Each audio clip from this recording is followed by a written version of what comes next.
So you've just watched the Book of Boba Fett, and you have some questions or want to hear some theories about what might happen next in the realm of Star Wars, right?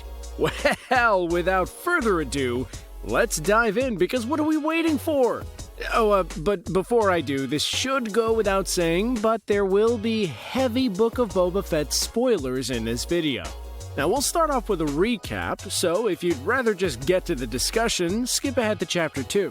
With Tatooine on the brink of war, Boba decides to make his stand in the ruins of the Sanctuary in Mos Espa, while his forces scout the city for an impending invasion from the Pyke Syndicate and wait for Cobb Vanth and the reinforcements from Freetown to arrive.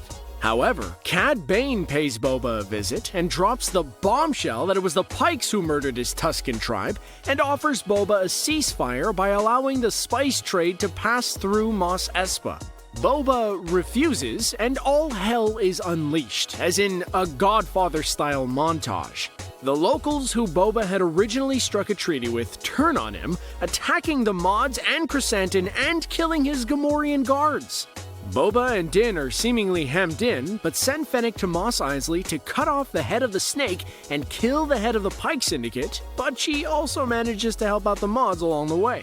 The two Mandalorians then make a break for it and attack the Pykes in an epic gunfight, but are on the verge of defeat when the residents of Freetown arrive to avenge their fallen leader Cobb, while the mods and Chrysanthemum also arrive. Boba and his crew manage to fend off the first wave of Pyke soldiers, but then they send in the big guns and send in two Scorpionic Annihilator droids.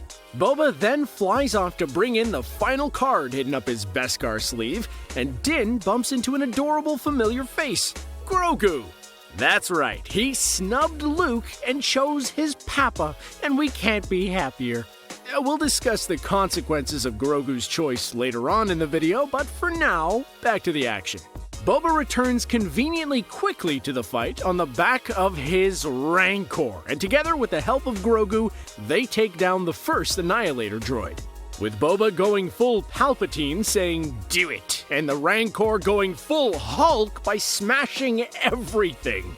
Boba and the Rancor defeat the second Annihilator droid, but out comes Cad Bane, who scares off the Rancor with fire and challenges Boba to a duel. Bane beats Boba on the draw and injures him, but as he takes Boba's helmet off to finish the job, Boba uses his skills living among the Tuskens to take down Bane and seemingly kill him. You know, the guy's wily, so who knows? Meanwhile, the Rancor is going on a rampage, but Grogu saves his Papa by using the Force to soothe it, and then both take a nap together. I mean, it has been a very long day after all. Fennec then wipes out the Pyke leader and the band of traitors, which all but crowns Boba as the undisputed king of Tatooine. As Boba patrols the streets of Mos Espa, while all the citizens smile and wave at him despite the fact that his Rancor destroyed half the buildings in the city, Fennec suggests that he goes to the Bacta tanks as he's still injured from his duel with Bane. But Boba refuses, saying it's already in use. Now like I imagine a lot of you, first assumed that meant Chrysanthemum was in there, as Boba promised the Wookiee a long soak, but more on that later. With victory in hand, Boba and co celebrate with melons because, this is still meant to be suitable for children despite all the violence and gangsters, and all seems well in Mos Espa. Meanwhile, a reunited Mando and Grogu fly off into The Mandalorian Season 3 as Grogu, adorable as ever, coerces Papa Mando to speed off in the N1 Starfighter. But what does this all mean for not only the Book of Boba Fett, but the realm of Star Wars in general? Well, let's discuss. So, let's start off with that mid-credits scene, shall we? Now, while we don't have the clearest of views, we are able to see that the man in the tank is Cobb Vanth, meaning that the Marshal of Freetown isn't dead just yet. But there is a slight twist there, as we can see the Modifier, who's played by Thundercat, is standing by to provide Cobb with some cybernetic enhancements like he did for Fennec. Now, what exactly will be done to him is unclear, but seeing as he got shot in the shoulder, it'll be likely something in that area. And while it's not exactly surprising, it's good to see that the Marshal has made it out for another day, whether that be in Mando Season 3 or in some other Star Wars venture. Now going back to Grogu though, as you know, episode 6 ended with Grogu having to make a choice, whether he would go back to Papa Mando or stay with Luke and become a Jedi. Now evidently, Grogu picked his papa and is seen in his Beskar chainmail, meaning he will likely be staying with Mando for the long haul and will not fall victim to the destruction of Luke's school at the hands of Ben Solo. So, good choice, Grogu. However, judging by his actions in the finale, he's not leaving the Force behind and still uses his training to get out of tricky situations. As for Papa Mando, his most likely course of action is learning how to master the Darksaber even further and assist Bo-Katan in her quest to reclaim Mandalore. But I guess we'll just have to wait and see. Now, in the words of King George, what comes next for King Boba?